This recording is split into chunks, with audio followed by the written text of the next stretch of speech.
இந்த 15ஆம் நாள் ஜெபத்துக்கு உங்கள் யாவரையும் இயேசு கிறிஸ்துவின் நாமத்திலே வரவேற்கிறோம். இந்த நாளிலே கூட தேவன் நம்மோடு இடைப்படும்படியாக எல்லோரும் தலைகளை வணங்கி தாழ்த்தி ஆண்டவரிடத்திலே ஜெபிக்கலாம். இயேசுவே, மீண்டுமாய் ஆண்டவரே எங்களுக்கு இன்னொரு நாளை எங்களுடைய வாழ்க்கையிலே கூட்டி கொடுத்து ஆண்டவரே இந்த விதத்திலே உண்மை நோக்கி பார்க்க ஆண்டவரே உண்மை ஆராதிக்க பாடல்களை பாட எங்களுக்கு மீண்டுமாய் ஒரு தருணத்தை நீர் கொடுத்திருக்கிறபடியினாலே உமக்கு நாங்கள் நன்றிகளை செலுத்துகிறோம், ஸ்தோத்திரங்களை செலுத்துகிறோம். ஆண்டவரே இது இந்த நாளிலே கூட ஆண்டவரே நாங்கள் செய்கிற எல்லா காரியங்களையும் ஆண்டவரே நீங்க பொறுப்பெடுத்து நடத்துங்க. ஆண்டவரே எங்களை மறைத்து ஆண்டவரே நீங்க வெளிப்பட வேண்டுமாக நாங்கள் வேண்டுகிறோம், ஜெபிக்கிறோம். ஸ்தோத்திரம் ஏசப்பா, ஸ்தோத்திரம். நாங்கள் செய்கிற காரியங்கள் எல்லாவற்றையும் ஆண்டவரை நீங்க பரிசுத்தப்படுத்தி நீங்க தாமே மகிமைப்படுத்திக் கொள்ள வேண்டுமா இயேசுவின் நாமத்தில் ஜெபிக்கிறோம் எங்கள் ஜீவனுள்ள நல்ல பிதாவே, ஆமென். நம்முடைய தேவன் ஆராதனைக்கும் ஸ்தோத்திரத்துக்கும் பாத்திரரான ஒரே தேவனா இருக்கிறபடியினாலே நீனே இசையா ನನ್ನ ಸ್ತುತಿಗೆ ಯೋಗ್ಯನು, ನಿನ್ನ ನಾಮಕ್ಕೆ ಯೋಗ್ಯವಾದ ಆರಾಧನೆ ಮಾಡುವೆನು ಎಂದು ಪಾಡಲೆ ಎಲ್ಲರೂ ಕರಕ್ಕೆ ತಟ್ಟಿ ಉತ್ಸಾಹವನ್ನು ಮಾಡುವ.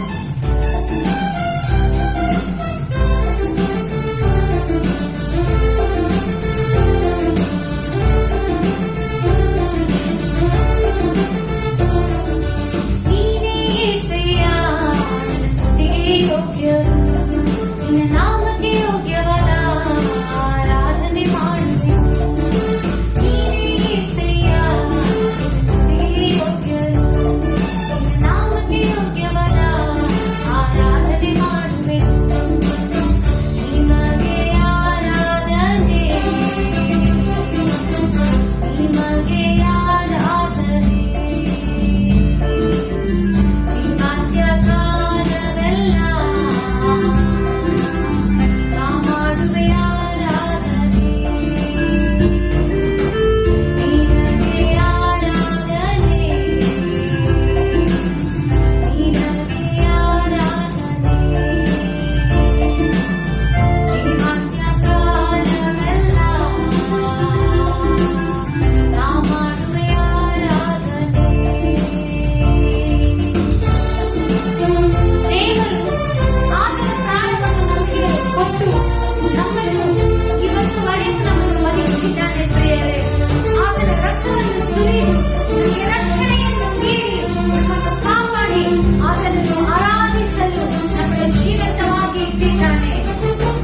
ನಿನ್ನ ಪ್ರಾಣವ ನೀಡಿ ನನ್ನನ್ನು ಬದುಕಿಸಿದೆ, ನಿನಗೆ ಆರಾಧನೆ.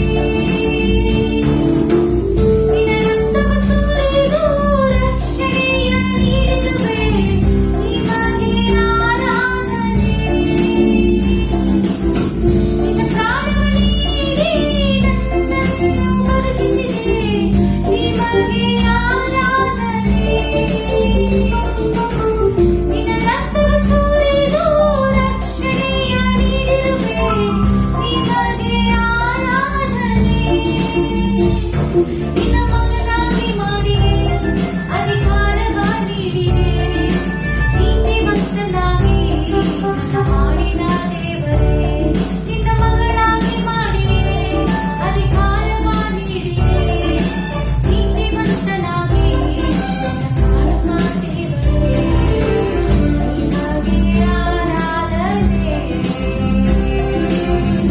ನಿಮಗೆ ಆರಾಧನೆ.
ಜೀವಂತ್ಯ ಕಾಲವೆಲ್ಲ ನಾ ಮಾಡುವೆ ಆರಾಧನೆ.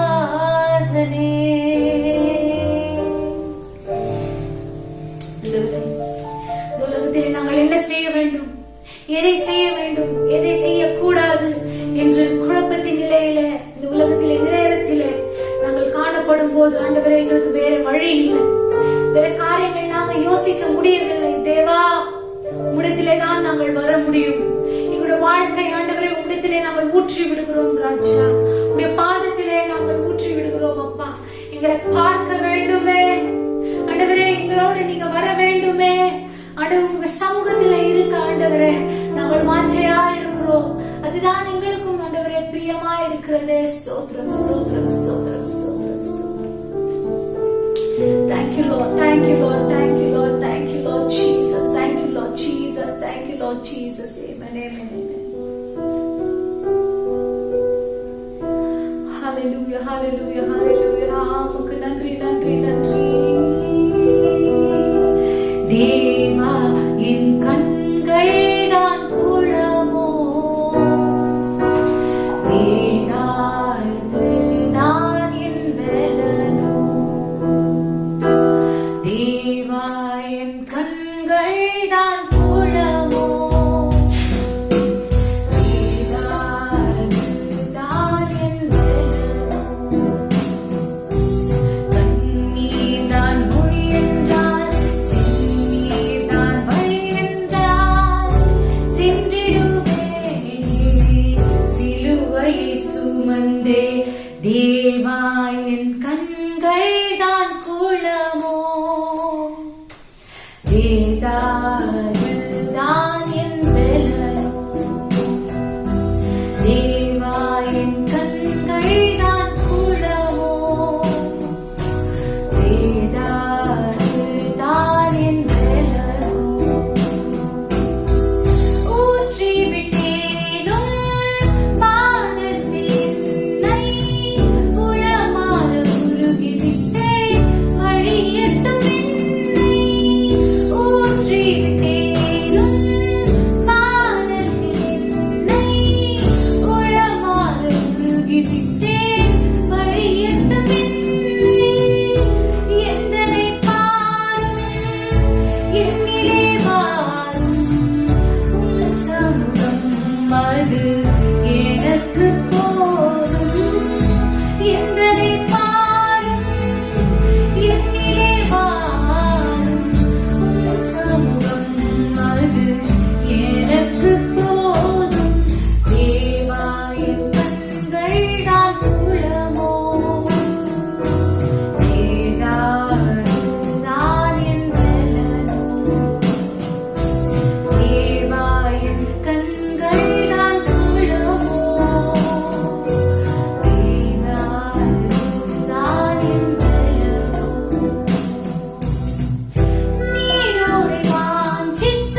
பதவியோ எங்களுடைய புகழோ எதுவுமே ஆண்டவரே எங்களுக்கு ஆண்டவரே ஒரு ரிலீஃப் தர முடியாது. ஆண்டவரே உங்களுடைய உயிர் ஆண்டவரே உங்களுடைய கையில அப்பா, எங்களுடைய வாழ்க்கை உங்களுடைய கையில ஆண்டவரே. ஆனால் என்று சென்றாலும் வேற கதை இல்லை ஆண்டவரே. அதனால்தானே எங்களுடைய ஆண்டவரே வாழ்க்கை உங்களுடைய பாதத்திலே நாங்கள் இந்த நேரத்திலே ஊற்றி விட்டிருக்கிறோம் ராஜா. இதோ இந்த நேரத்திலே கூட உடத்திலே நாங்கள் வராவிட்டால் கடினம் இருதயம் கொண்டு எங்களுடைய வாழ்க்கையிலே நாங்கள் வேற ஏதாவது மீது நம்பிக்கை வைத்திருப்போமே, ஆனால் அதெல்லாம் வீண், அதெல்லாம் வீண். We have to come to you, O Lord. உடத்திலே தானே நாங்கள் வர வேண்டும் ராஜா. அப்பொழுதுதானே எங்களுக்கு பாதுகாப்பு, அப்பொழுதுதானே ஆண்டவரே எங்களுக்கு ஒரு விடுதலை, அப்பொழுதுதானே எங்களுக்கு ஆண்டவரே ஒரு நம்பிக்கை. ஆண்டவரே ஸ்தோத்திரம், ஸ்தோத்திரம், ஸ்தோத்திரம்.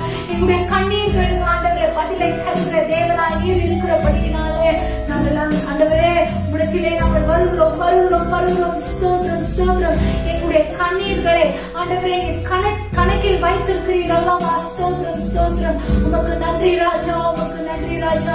அந்த கண்ணீர்களுக்கு ஆண்டவரே, எங்களுடைய கூக்குரலுக்கு ஆண்டவரே நீங்கள் ஏற்ற நேரத்திலே பதிலை அளிக்க அப்பா நீர் போதுமானவராய் இருக்கிறபடியினாலே நாங்கள் ஸ்தோத்திரங்களை எடுக்கிறோம், நன்றிகளை எடுக்கிறோம். ஆண்டவரே தொடர்ந்து எங்களை நீர் வழி நடத்த வல்லவராய் இருக்கிறபடியினாலே ஆண்டவரே இந்த ஆரம்பம் முதல் ஆண்டவரே அந்த நேரம் வரையும் எங்களோடு நீர் இடைப்பட்ட தயவுக்காக நாங்கள் நன்றிகளை செலுத்துகிறோம். மீதுள்ள பாவங்களை கூட ஆண்டவருடைய கரத்திலே தருகிறோம். நீங்க ஆண்டவரே பெருதை சிறிது நாங்கள் தாழ்த்தி அர்ப்பணிக்கிறோம். இயேசுவின் நாமத்தில் பிதாவே, ஆமென். இன்னும் ஒரு நாளை ஆண்டவர் கொடுத்ததற்காக தேவனை துதிக்கிறேன். வாசிப்போம். 119 சங்கீதம் 33 முதல் 40 வரைக்கும். கர்த்தாவே, உமது பிரமாணங்களின் வழியை எனக்கு போதியும், முடிவு பரியந்தம் நான் அதை காத்துக் கொள்ளுவேன். எனக்கு உணர்வை தாரும், அப்பொழுது நான் உமது வேதத்தை பற்றி கொண்டு என் முழு இருதயத்தோடும் அதை கை கொள்ளுவேன். உமது கற்பனைகளின் பாதையில் என்னை நடத்தும். நான் அதில் பிரியப்படுகிறேன். என் இருதயம் பொருளாசையை சாராமல் உமது சாட்சிகளை சாரும்படி செய்யும். மாயையை பாராதபடி நீர் என் கண்களை விலக்கி உமது வழிகளில் என்னை உயிர்ப்பியும். உமக்கு பயப்படுகிறதற்கு ஏற்ற உமது வாக்கை உமது அடியனுக்கு உறுதிப்படுத்தும். நான் அஞ்சுகிற நிந்தையை விலக்கி அருளும். உம்முடைய நியாய தீர்ப்புகள் நல்லவைகள். இதோ உம்முடைய கட்டளைகள் மேல் வாஞ்சையாய் இருக்கிறேன். உமது நீதியால் என்னை உயிர்ப்பியும். கர்த்தருக்கு ஸ்தோத்திரம். இப்போதும் இந்த 15ஆம் நாள் நாம் தேவ சமூகத்தில் கூடி வந்து அவரை தேடுற பாக்கியம் கிடைத்திருக்கிறது. என்னோடு சேர்ந்து ஏசப்பாவை நோக்கி பார்ப்போமா? ஒரு சில காரியங்களுக்காக நாம் ஆத்தும பாரத்தோடு கூட அவருடைய சமூகத்திலே ஒப்பு கொடுப்போம். பரலோக பிதாவையும் நாங்கள் துதிக்கிறோம். இப்பொழுது இருக்கிற சகல சூழ்நிலைகளின் நடுவிலும் தேவன் எங்களை நடத்துகிறதற்காக ஸ்தோத்திரம். எல்லா சூழ்நிலைகள் சாதகமா இல்லை, பாதகமா தான் இருக்கு எந்த பக்கம் போனாலும். ஆனால் ஆண்டவர் எங்களை அதன் நடுவில் நடத்துகிறதற்காக ஸ்தோத்திரம். இந்த நாளிலும் இந்த உலகத்தை கெடுப்பதற்கு எல்லா விதத்திலும் நஷ்டங்களையும் வேதனைகளையும் கொடுப்பதற்கு சபிக்கப்பட்ட சத்துரு செயல்பட்டு கொண்டிருக்கிறார். அவருடைய திட்டங்கள் முறியடிக்கப்படட்டும். எந்தெந்த நிலையில், அரசாங்கமா இருக்கட்டும், வேறு வேறு வேறு எந்த சூழ்நிலையா இருக்கட்டும், ஜனங்கள் வாழ்வை கெடுக்க நினைக்கிற சாத்தானின் திட்டங்கள் முறியடிக்கப்படட்டும். மனிதர்களின் சூழ்ச்சிகள் உள்ளே வெளியே என்கிற அளவில் மனிதர்கள் நல்லாதான் பேசுவாங்க, நன்றாக தான் பழகுவாங்க. ஆனால் சில நேரத்தில் அவர்கள் உள்ளத்திலே தந்திரங்களை வைத்துக் கொண்டு அவர்கள் செயல்படுகிற காரியங்கள் சூழ்ச்சியாக நாள் வரும்போதுதான் தெரியும். இப்படியும் பண்ணியிருக்காங்களா, ரொம்ப நல்லவங்க நினைச்சோம், ஆனா இவ்வளவு மோசமா இருந்திருக்காங்களே. அப்படிப்பட்ட நிலைமை வேண்டாம் ஆண்டவரே. என எல்லாரும் நல்லவங்களா இருக்கணும். எல்லாருக்கும் நல்ல சிந்தனை வரணும், நல்ல உணர்வை தரணும், தந்திரமான சூழ்ச்சிகளை மாற்றும் இயேசுவின் நாமத்தினால். ஒரு முறை கூட அரசியல்வாதிகளுக்காக ஜெபிக்கிறோம். அவர்களுக்கு நல்ல ஞானம் கொடுக்க வேண்டும். தவறான சட்டங்கள் வேண்டாண்டவரே. ஒரு குறிப்பிட்ட சமுதாயத்திற்கு முன்பாக தவறான சட்டங்களை இயற்றுவது, தங்களுக்கு சாதகமாக சிலவற்றை மாற்றி அமைப்பது, இதான தந்திரமான செயல்.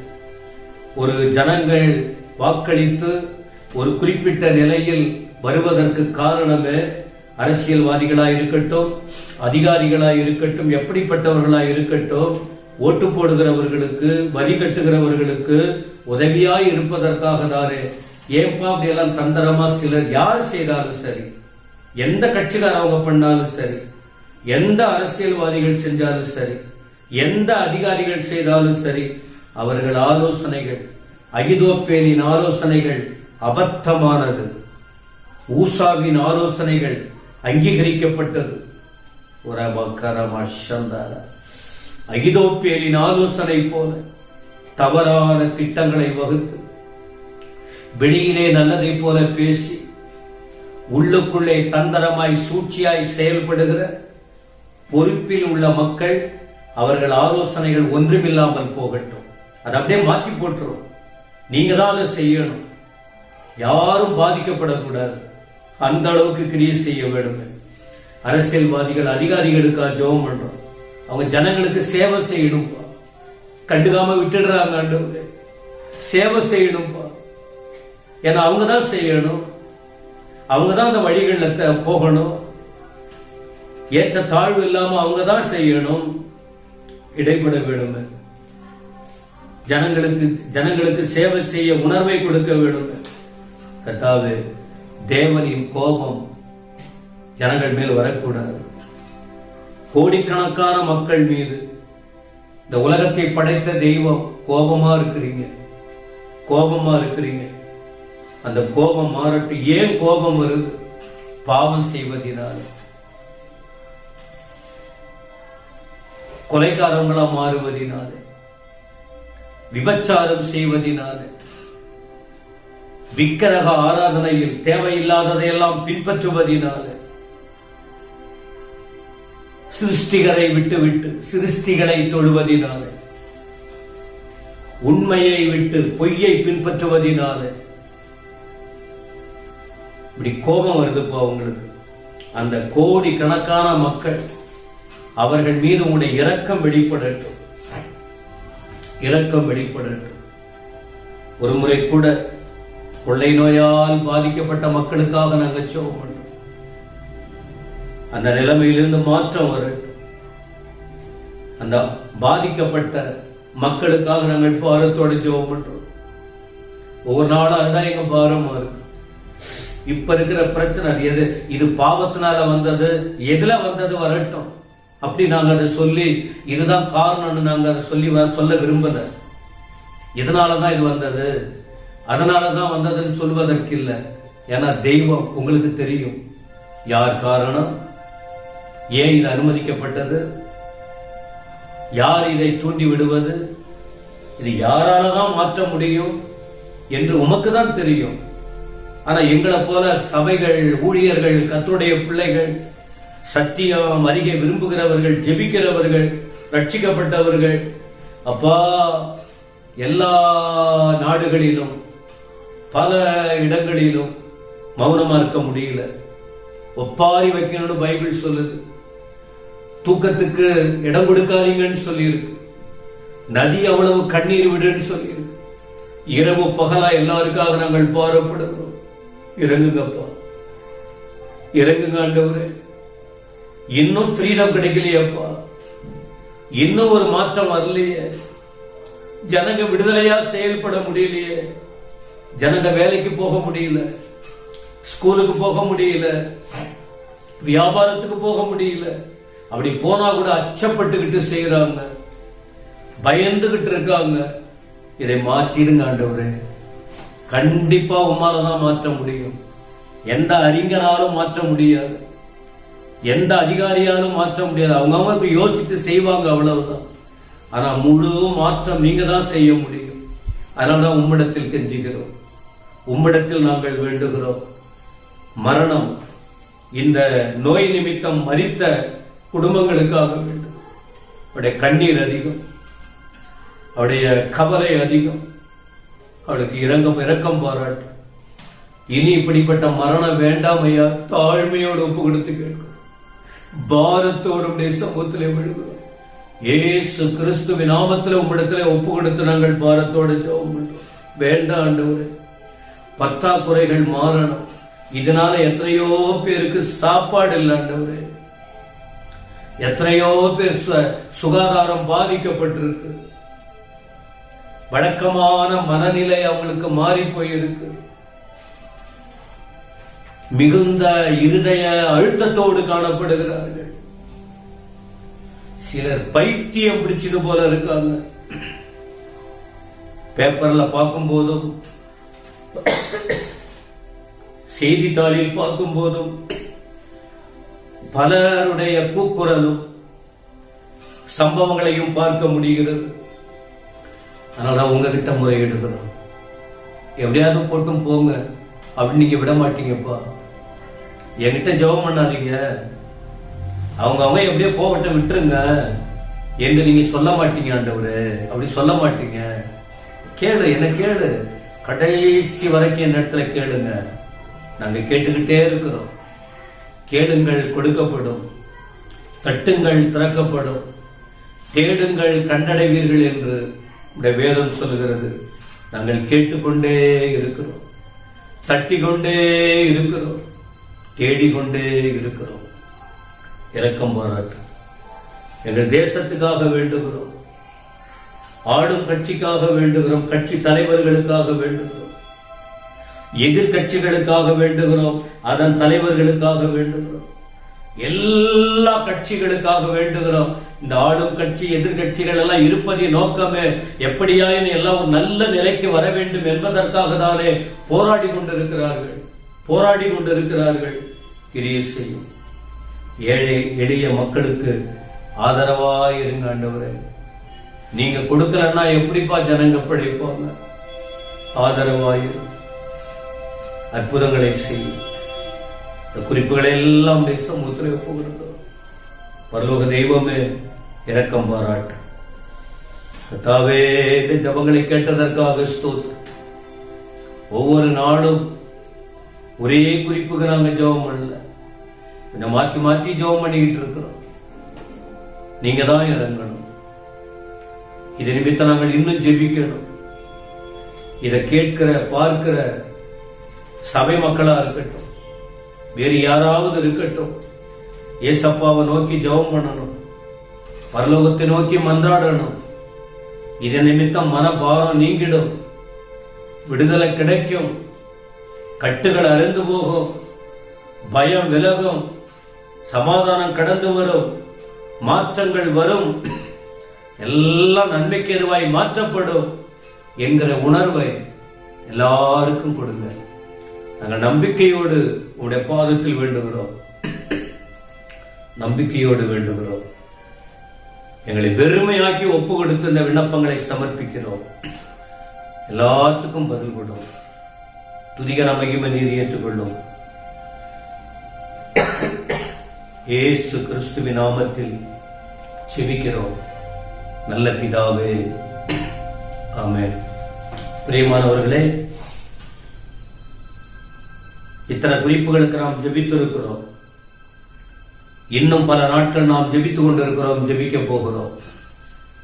ஆண்டவர் கண்டிப்பா ஒரு மாற்றம் வரப்போறது நீங்க பார்க்க தான் போறீங்க. அவர் கொடுக்க போற மாற்றம், எல்லா சூழ்நிலை அப்படியே மாறப்போகிறது.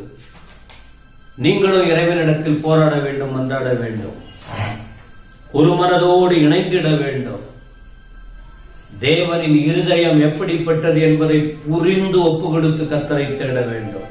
இப்போதும் யூதா எழுதின அந்த நிருபத்தின் 8ஆம் வசனத்தின் இன்னொரு பகுதி, சொப்பனக்காரர்களின் தன்மை, இன்னொரு காரியம் அங்கே எழுதப்பட்டிருக்கிறது. அப்படி போலவே சொப்பனக்காரராகிய இவர்களும் மாம்சத்தை அசுசிப்படுத்திக் கொண்டு. இதை நேற்றைய தினத்தில் சில வசனங்களோடு கூட நாம் புரட்டி பார்த்தோம், அதை தியானித்தோம். இன்று இரவு உங்களுக்கு சொல்ல வேண்டிய வார்த்தை என்ன? அவர்களின் இரண்டாவது தன்மை கர்த்தத்துவத்தை அசட்டை பண்ணி. கர்த்தத்துவத்தை அசட்டை பண்றது. ஒருத்தவங்க கர்த்தத்துவம் என்பது ஒரு தெய்வீக அதிகாரம், ஒரு தெய்வ தன்மை உடையது. இயேசு கிறிஸ்து இந்த உலகத்திலே பிறப்பதற்கு முன்பு அவரை குறித்து தீர்க்க தரிசனமாக சொல்லப்பட்டது பாருங்கள். ஏசாயா 9ஆம் அதிகாரம் 6ஆம் வசனத்துல, நமக்கு ஒரு பாலகன் பிறந்தார், நமக்கு ஒரு குமாரன் கொடுக்கப்பட்டார், கர்த்தத்துவம் அவர் தோளின் மேல் இருக்கும். பொறுப்பு. கர்த்தத்துவம் என்பது அது ஒரு தெய்வீகமானது, அது ஒரு அதிகாரத்துக்குட்பட்டது, அது ஒரு முக்கிய பொறுப்புக்குட்பட்டது. அதன் பிறகு அவருடைய நாமங்களை குறித்து வரிசையாய் பார்க்கிறோம். ஒரு 5 விதமான காரியங்கள் அவரை குறித்து ஏசாயா 9ஆம் அதிகாரத்தின் 6ஆம் வசனத்திலே நாம் பார்க்கிறோம். அசட்டை பண்றதுன்னா ஒருத்தவங்களை பற்றி கேவலமாய் பார்ப்பது, கேவலமா பேசுறது. ஐயோ அவன் என்ன படிச்சிருக்கானா, ஐயோ அவன் என்ன. ஒரு ஏழைகளை பார்த்து கேவலமா பார்க்கிறது, அவங்கள மேல கீழே பார்க்கிறது, அது ஒரு நல்ல குணம் இல்லையா? இது யாரு செய்வாங்க? இந்த இடத்துல யூதா எழுதும்போது யாருன்னு சொல்றாரு? வேதத்தை விட்டு விலகி போறவங்க, காம விகாரத்துக்கு ஏதுவாக தேவனுடைய கிருபையை புரட்டுகிறவர்கள், பக்க வழியாய் நுழைகிறவர்கள், பரிசுத்தத்தை கெடுக்கிறவர்கள், மனுஷனை மதியாதவர்கள், பெருமைக்கு இடம் கொடுக்கிறவர்கள், பின்னால் வரக்கூடிய தண்டனை ஒன்று இருக்கிறது என்பது தெரிந்தோம் அதை அவர்கள் முக்கியப்படுத்தாமல் பார்க்கலாம் என்ன வந்தாலும் என்று சொல்லி ஒரே துணிச்சலாக செயல்படுகிறவர்கள், அசட்டை பண்றவங்க. அப்ப இந்த நாட்கள்ல நாம இது நிமித்தம் நமக்கு ஆண்டவர் சொல்லுகிற வார்த்தை என்ன? யாரையும் நாம கேவலமாய் பேசக்கூடாது. யாருக்கு எந்த நேரத்தில் என்ன வரும் தெரியாது. யாரையும் நம்ம அற்பமாய் அசட்டையாய் நினைக்க கூடாது. 1 சாமுவேல் 10ஆம் அதிகாரம் 27ஆம் வசனத்தில் ஒரு சம்பவம் இருக்கிறது. சவுல் என்ற ஒரு மனுஷன், அவரை ராஜாவாக இஸ்ரவேல் சமஸ்த இஸ்ரவேலுக்கும் ராஜாவாக நியமிக்கப்பட வேண்டும் என்று திட்டம் அப்படியே நடந்தது. அப்படி ஒரு ராஜாவாக அவர் நடத்தப்பட்டு வரும்போது அங்கே ஒரு கூட்டம் பேலியாளின் மக்கள்னு சொல்லியிருக்கு. பேலியாளின் மக்கள்னா யாரு? நல்ல பிள்ளைகள் இல்ல, கெட்டவங்க, உண்மையா இருக்கிற பிள்ளைங்க அல்ல, மோசமானவங்க. இப்ப கூட நீங்க பல இடங்கள்ல ரோடுகள்ல 10 இடங்கள்ல எல்லாம் உட்கார்ந்துகிட்டு போறவங்க வரவங்களை கேலி செஞ்சுக்கிட்டு இருப்பாங்க.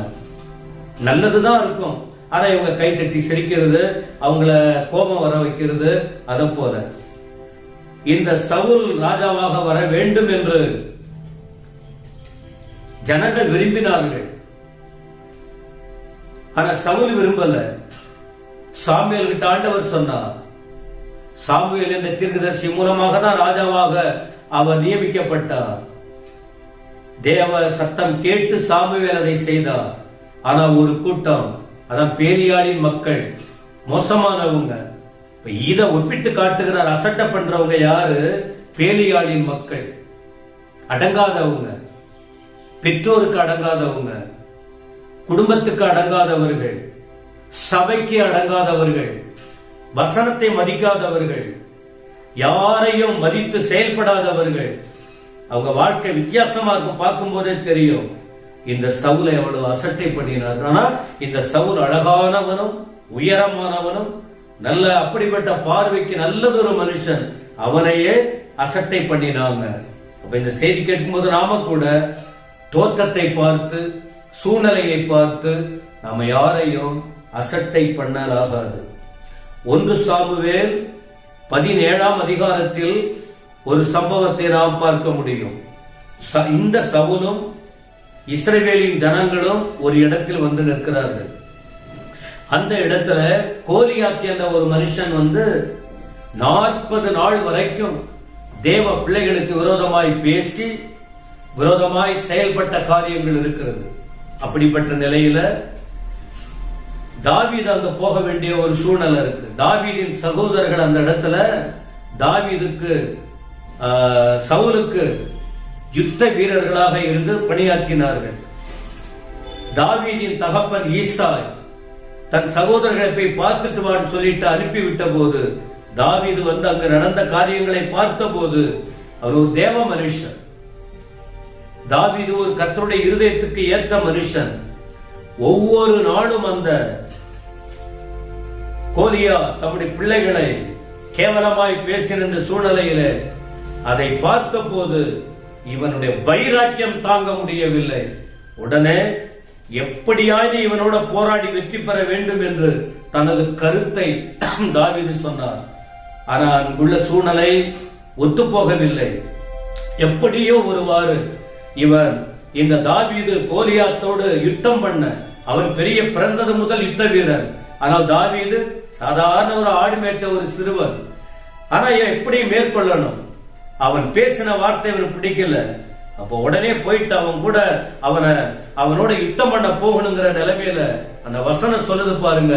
பெலிஸ்தன் சுத்தி பார்த்து தாவீதை கண்டு அவன் இளைஞனும் சௌந்தரிய ரூபமான சிவந்த மேனியும் உள்ளவனாய் இருந்தபடியால் அவனை அசட்டை பண்ணினான். இந்த தாவீத ஆண்டவர் பெரிய மனுஷனா மாத்தி இருக்காரு. கோலியாத் அவ்வளவு அழகா இருக்கிறான். இளைஞன், சிவந்த மேனி, அது அவன் கண்டுக்கு தெரியல. இவனுக்கு ஈக்குவலா நிக்கக்கூடிய ஒரு மனுஷன் இல்லைன்னு அவன் அசட்டை பண்ணினான். ஆனால் முடிவு பாருங்க, அசட்டை பண்ணினவன் சாய்ந்து போனான். அசட்டை பண்ணப்பட்டவன் தாவீது இந்த கோலியாத்தை மேற்கொண்டான். அசட்டை பண்ணுகிறவர்கள், கேவலமா பேசுறவங்க. மூன்றாவது பார்க்கிறோம், ஏசாயா 53 அதிகாரத்தின் 3 வசனம். ஏசாயா 53 3 வசனத்தில் ஆண்டவராகிய இயேசு கிறிஸ்துவை குறித்து தீர்க்க தரிசனமாக அந்த வசனம் சொல்லுகிறதை பாருங்கள். அவர் அசட்டை பண்ணப்பட்டவரும் மனுஷரால் புறக்கணிக்கப்பட்டவரும் துக்கம் நிறைந்தவரும் பாடு அனுபவித்தவருமாய் இருந்தார். அவரை விட்டு நம்முடைய முகங்களை மறைத்துக் கொண்டோ, அவர் அசட்டை பண்ணப்பட்டிருந்தார், அவரை எண்ணாமல் போனோம். கர்த்தராகிய இயேசு கிறிஸ்து அசட்டை பண்ணப்பட்டவர், நமக்காக இந்த உலகத்துக்கு வந்தவர், நமக்காக இந்த உலகத்திலே பிறந்து வளர்ந்து வாழ்ந்து அவர் நன்மை செய்கிற தேவனாய் சுற்றி திரிந்து எல்லாருக்கும் எல்லாருடைய ரட்சிப்புக்கும் தன்னை ஒப்பு கொடுத்த மாத்திரத்தில் அவரை குறித்து தீர்க்கதரிசனமாய் சொல்லி இருக்கிறது. அவரை பார்த்தோம், அவர் அசட்டை பண்ணப்பட்டார். அவரை யாரும் ஏற்றுக்கொள்ளல. பிரியமானவர்களே, இன்றைக்கும் கூட கர்த்தராகிய இயேசுவையா அன்னைக்கு அப்படி செஞ்சாங்க. அவரை நம்புகிற பிள்ளைகளாகிய நம்மையும் கூட ஒருவேளை அசட்டை செய்யலாம், கேவலமாய் பேசலாம். எப்படியா இருக்கட்டும், தேவன் நமக்கு போதுமானவராய் இருக்கிறார். மல்கியா 1:6 சொல்லுகிறது, என்ன பிதான்னு சொல்றீங்களே, என்ன அப்பான்னு சொல்றீங்களே, என்ன அசட்டை பண்றீங்களே, என் கனம் எங்கே? என் கனம் எங்கே? அதனால கொலோசியர் 2 அதிகாரம் 9-10 வசனமும், கொலோசியர் 2 அதிகாரம் 9-10 வசனமும், ரோமர் 1 அதிகாரம் 21 வசனங்களையும் படித்து பாருங்கள். நமக்கு ஒரு வாய்ப்பு கிடைக்குது. அன்றைக்கு அவர்கள் கர்த்தத்துவத்தை அசட்டை பண்ணினார்கள், தெய்வீகத்தை மாற்றினார்கள், தெய்வீகத்தை கேவலமாய் உபயோகித்தார்கள். ஆனா இந்த செய்தியை கேட்கிற அன்பு சகோதர சகோதரி, சபை மக்கள், நல்லது கெட்டது எதுன்னு புரிந்து கொள்ளுங்க, நிதானித்து பாருங்க. தெய்வீகத்தை அசட்டையா நினைக்காதீங்க, யாரையும் கேவலமா பேசாதீங்க. இயேசு சீக்கிரம் வரப்போகிறார். இந்த சொப்பனக்காரர்கள் கர்த்தருக்கு முன்னால நிக்க போறாங்க. அந்த வழியை பின்பற்றி தவறா போயிடாதீங்க. நல்லதை யோசிங்க, நல்ல வழியில நடங்க. தலைவனைக்கு ஜெபம் பண்ணலாமா? அப்பா, உம்மை துதிக்கிறோம். இந்த கொடுக்கப்பட்ட வார்த்தையின்படி யாரெல்லாம் அந்த வசனம் கேட்கிறாங்க, சொப்பனக்காரர்களின் ஆவி, அந்த தவறாய் நடத்துகிறவர்களின் ஆவி யாருக்குள்ள வர வேணாம். நிதானித்து பார்க்க எங்களுக்கு கிருபை தாரும், ஞானத்தை தாரும், தெளிவை தாரும், நன்மை தீமையை புரிந்து கொள்ள உதவி செய்யும், எங்கள் ஆத்துமாவை மீட்டுக் கொள்ளும், நாங்கள் நல்ல வழியில, சீரான வழியில, நல்ல வழியில் நடக்க கிருபை தாரும். இந்த ஒவ்வொரு நாளும் சொல்ற அந்த வார்த்தைகளை ஒவ்வொருவரையும் யோசித்து கர்த்தராகிய இயேசு கிறிஸ்துவின் சமூகத்திலே அர்ப்பணித்து அப்பா உமக்காக வாழ கிருபை தாரும். கர்த்தருடைய வல்லமை இறங்குவதாக. ஒவ்வொருவருக்கும் அற்புதங்களை செய்யும், விடுதலை தாரும், ஆசீர்வதியும், ஞானத்தை தாரும், மகிமையாய் நடத்தும். கொடுத்த சமயத்துக்காக ஸ்தோத்திரம். துதிகன மகிமை நீர் ஏற்றுக்கொள்ளும். கர்த்தர் மீட்பருமாகிய இயேசு கிறிஸ்துவின் உன்னதமான நாமத்தில் வேண்டிக் கொள்ளுகிறோம் நல்ல பிதாவே. ஆமென், ஆமென். என் ஆத்துமாவே கர்த்தரை ஸ்தோத்திரி, முழுவதுமே பரிசுத்த நாமத்தை ஸ்தோத்திரி. என் ஆத்துமாவே கர்த்தரை ஸ்தோத்திரி, அவர் செய்த சகல உபகாரங்களையும் மறவாதே. ஆமென், ஆமென். கர்த்தர் ஒவ்வொருவரை ஆசீர்வதிப்பாராக. ஸ்தோத்திரம்.